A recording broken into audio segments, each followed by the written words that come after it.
Assalamualaikum warahmatullahi wabarakatuh.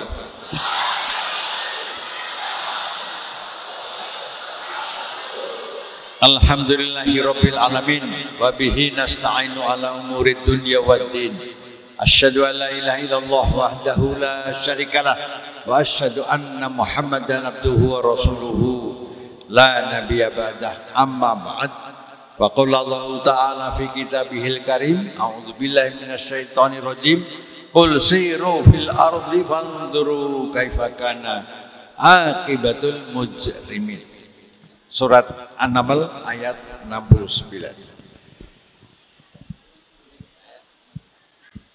Pak Kiai Dawam dan semua jajarannya serta anak-anak semuanya, para santri yang saya sayangi, saya cintai, dan saya penuh menaruh harapan besar sekali. Nah, mudah-mudahan silaturahmi saya ke sini ini membawa rahmat dan barokah bagi kita semuanya. Bagi saya mudah-mudahan menambah sehat di saat usia saya baru 17 tahun. Dibalik, ya. Usia saya 71 tahun, tapi rasanya baru 17 tahun. Semangatnya semangat seperti pemuda umur 17 tahun. Mending begitu daripada muda tapi sudah kayak orang tua, kan kebalik. Nah, saya ada acara di PDM Kota Malang kemarin, terus silaturahmi besok ke Umla, ke Masjid Universitas Muhammadiyah Lamongan. Terus yang ini kosong, nah silaturahmi penting untuk memperpanjang usia. Usia itu dalam arti luas. Para santri semuanya, ayat yang saya baca tadi itu terkait dengan tugas pemimpin dan kepemimpinan. Dalam satu hadis kita sudah hafal apa? Hadis tentang kepemimpinan itu bunyinya apa? Kullukum ra'in wa kullukum mas'ulan an ra'iyatihi. Setiap kamu adalah pemimpin, kamu semuanya orang di dunia, dan setiap pemimpin akan dimintai pertanggungjawaban oleh Allah. Artinya apa? Yang pertama, pemimpin itu adalah orang yang diberi kekuatan oleh Allah untuk mengajak kepada kebenaran, kebaikan atau ma'ruf, sekaligus menegakkan nahi mungkar. Itu pemimpin. Jadi kalau ada orang tidak pernah ngajak yang baik atau justru sebaliknya ngajak yang buruk, itu namanya bukan pemimpin, itu penjahat, itu penipu, itu pembohong. Di Indonesia banyak nggak itu? Bisa disebutkan siapa? Jangan. Jangan. Pokoknya tahu itu ya, yang bohong. Nah, jadi pemimpin itu adalah cirinya adalah orang yang memiliki ketahanan mental, ya, kemudian kematangan jiwa, kematangan pikiran, dan keberanian untuk menegakkan, menyuarakan, mengazankan, memperjuangkan nilai-nilai ajaran kebenaran, keadilan, baik keadilan politik, keadilan agama, keadilan ekonomi, keadilan pendidikan, dan sebagainya, dan sebagainya. Itu pemimpin. Nah, siapa pemimpin itu sih? Setiap orang, karena tadi hadisnya, setiap kamu itu umat manusia sedunia. Maka pondok pesantren Al-Islah ini, gitu, yang sudah 32 tahun kurang lebih, 38 tahun, dengan santrinya dari Sabang sampai Merauke itu membuktikan bahwa pondok pesantren ini adalah pondok pesantren sumber pemimpin dan kepemimpinan. Membanggakan ini. Makanya tadi waktu saya ditawari ke sini, wah, saya senang sekali. Karena ini menghadapi orang-orang penting, santri-santri penting yang nanti akan memimpin Indonesia ya setelah digodok di kawah Condro di Moko di pesantren ini. Kemungkinan nanti setelah tamat sini, insya Allah akan ada yang meneruskan kuliah lagi.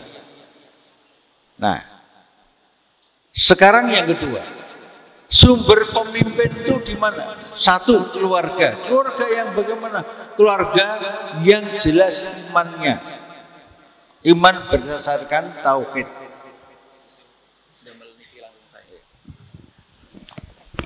Kemudian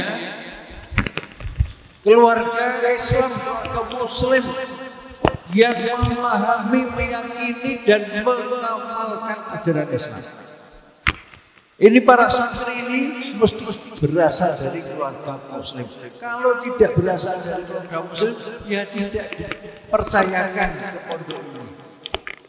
Ada pondok-pondok yang Muhammadiyah sekarang 420 pondok pesantren. NU banyak juga, mungkin lebih banyak, paling banyak. Nah, itu keluarga Muslim di Indonesia itu keluarga yang mayoritas. Ketika anak-anaknya dititipkan antara lain di sini, itulah pemimpin. Jadi, supaya sejak awal memahami bahwa pemimpin itu adalah orang yang sudah saya, maka harus memiliki bekal. Bekalnya apa? Nomor satu itu tadi iman. Situasi sekarang ini semakin diperlukan anak-anak muda yang sudah jadi pemimpin itu supaya ke depan kepemimpinannya lebih kuat iman. Sebab iman itu berkaitan dengan Islam, berkaitan dengan kejujuran. Maka ada ayat wa qulu qaulan sadida wa qulu qaulan ma'rufa. Berkatalah dengan kata yang benar. Jadi kalau ada pemimpin tidak bisa dipercaya omongannya, janji-janjinya tidak bisa dipenuhinya, itu gagal sebagai pemimpin dan jangan dipilih lagi. Nah, gitu. Di mana Pak? Nah, jadi itu sumber pemimpin itu adalah rumah tangga Islami. Yang kedua sumber pemimpin itu adalah tadi saya sudah sebutkan pesantren-pesantren, madrasah-madrasah dan sekolah-sekolah. Misalnya itu milik Nahdlatul Ulama, milik Muhammadiyah, milik Al-Irsyad, milik siapa lagi? Jamiatul Wasatiyah. Semuanya itu memiliki sekolah-sekolah, madrasah dan sebagainya. Itu juga sumber pemimpin. Nah, sekarang tugas pemimpin itu apa? Itu bagian ketiga. Tugas pemimpin ialah bagaimana menebar kebajikan kepada masyarakat secara luas. Untuk menebar kebajikan itu perlu ilmu. Ilmunya dari mana? Pertama kali yang terpenting adalah Al-Quranul Karim. Al-Quranul Karim itu ayat terakhirnya saja para santri sudah hafal ya. Bismillahirrahmanirrahim. Al-yawma akmaltu lakum dinakum wa atmamtu alaikum ni'mati wa raditu lakumul Islam. Ayat terakhir itu, setelah itu tidak ada ayat lagi. Artinya Islam yang sudah disempurnakan oleh Allah itu sekaligus kalau dijalankan dengan ilmu dan keikhlasan dengan hati, itu menjadi sumber kenikmatan.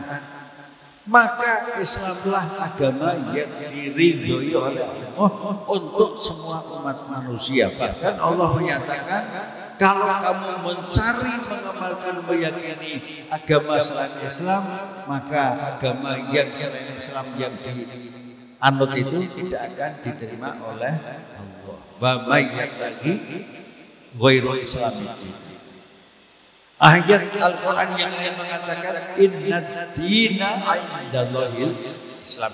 Walaupun demikian, Al-Quran itu agama yang mengajarkan kelembutan. Dakwah itu dengan bil hikmah wal mau'izatil hasanah. Allah sendiri menyatakan bahwa Allah itu maha lembut kepada hamba. Wallahu yuhibbul apa ayatnya? Wallahu latifun bil ibadihi. Allah itu maha lembut kepada hamba-hambanya. Jadi Islam itu agama yang lembut, maka orangnya juga tutur katanya lembut, tapi lembut itu bukan berarti lemes dan tegas. Cuma menyampaikannya dengan kalimat yang ma'ruf. Nah, itu sumbernya di dalam Al-Quran. Yang kedua sumbernya di dalam As-Sunnah. Yang ketiga di dalam kitab-kitab para ulama dan kitab-kitab teori-teori pengetahuan yang sekarang berkembang dengan pesantren. Itu semuanya diajarkan di pesantren dan perguruan tinggi yang lain.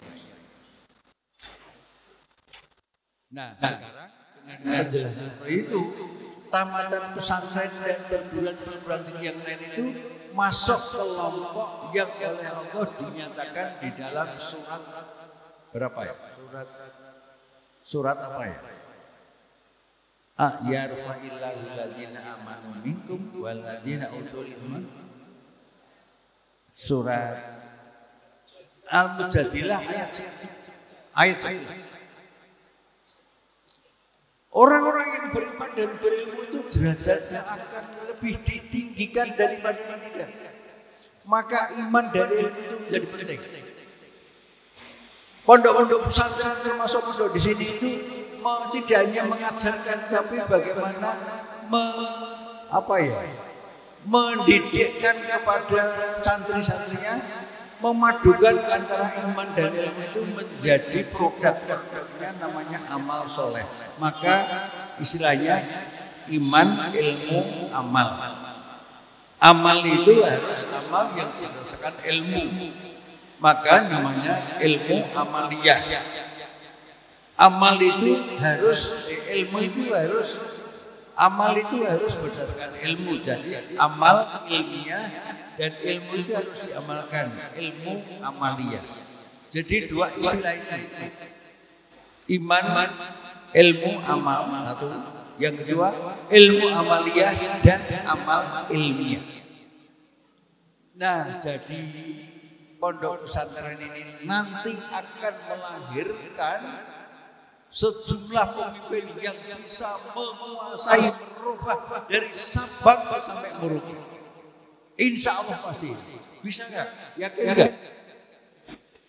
Yakin nggak? Yakin dong. Bisa merubah dan sudah banyak contoh. Di antara contoh itu, di antaranya ya, dua ulama besar yang sekolahnya sama, yaitu dari NU yang kemudian namanya Kiai Haji siapa Kiai Haji Hasyim Asy'ari, kuliahnya di Mekah, lalu dari Muhammadiyah namanya Kiai Haji Ahmad Dahlan. Waktu itu belum mendirikan Muhammadiyah, belum mendirikan NU. Setelah mempunyai ilmu yang diajarkan di sana, pulang di Indonesia, Kiai Haji Ahmad Dahlan mendirikan Muhammadiyah, Kiai Haji Hasyim Asy'ari mendirikan Nahdlatul Ulama. Dua-duanya ada orang mengibaratkan Muhammadiyah dan NU itu kakak beradik. Jadi kalau organisasi ini nanti semakin bersatu, ya, semakin bersatu, para santri itu nanti juga bisa memimpin NU, memimpin Muhammadiyah, memimpin yang lain.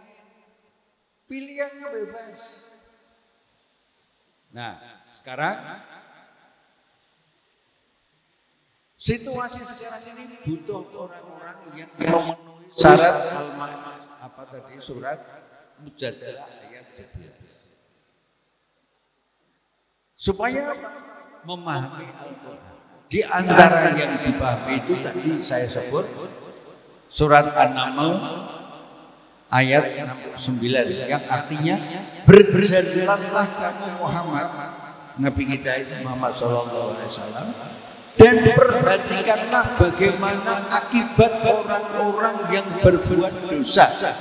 Artinya ini kalau kita tafsirkan ayat ini mengajarkan kepada umat Islam agar melakukan riset pengamatan. Kalau ada orang-orang yang berdosa, apalagi orang itu sedang diberi kekuasaan, bagaimana akibat perbuatan dosa itu. Contoh konkret tadi karena sudah disebut oleh beliau, saya dulu disewa oleh negara untuk tugas di kantor pemberantasan korupsi. Tugas saya keling maling. Banyak maling-maling yang kita tangkap, kita proses di peradilan, dan ada yang dihukum seumur hidup, ada yang dihukum 20 tahun dan sebagainya. Mengapa pencuri atau maling-maling atau perampok itu ditangkap? Ya karena mereka merusak alam semesta. Akibatnya menimbulkan kerusakan. Nah, kalau korupsi itu terus berjalan seperti sekarang ini lebih parah. Sebabnya apa? Sebab pokoknya karena yang memimpin negara ini orang-orang yang tidak mempunyai mental dan jiwa serta tidak memiliki kecerdasan. Oleh karena itulah maka kalau tadi saya mengutip Al-Mujadalah ayat 11 itu intinya bahwa Islam itu di dalam memimpin, mengajarkan tentang kepemimpinan, harus pemimpin itu memiliki iman yang terbukti kualitas keimanannya dan memiliki kecerdasan. Jangan pilih orang yang ilmunya cetrek, apa-apanya orang duwe ilmu dan tidak punya kejelasan kualitas iman. Jangan pilih. Itulah pentingnya belajar ilmu keimanan. Tapi iman itu juga harus dibiasakan dalam amalan-amalan. Yang terakhir, kita bersyukur karena manusia itu oleh Allah diciptakan dalam keadaan sempurna. Laqad khalaqnal insana fi ahsani taqwim ayat 4 surat At-Tin. Sesungguhnya ada kata seperti ini. Sesungguhnya Allah menciptakan manusia itu dalam keadaan sempurna, punya hati nurani, punya akal sehat dan punya potongan material fisikal badan yang sempurna. Satu. Yang kedua, manusia yang sempurna itu diberi tempat hidup di bumi, dan bumi itu isinya sudah diatur oleh Allah, dijadikan oleh Allah untuk memenuhi kebutuhan umat manusia. Nanti baca surat apa ya?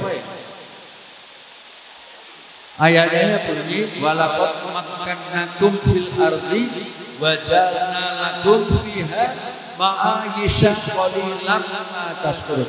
Al-A'raf ayat 10. Nanti baca sendiri.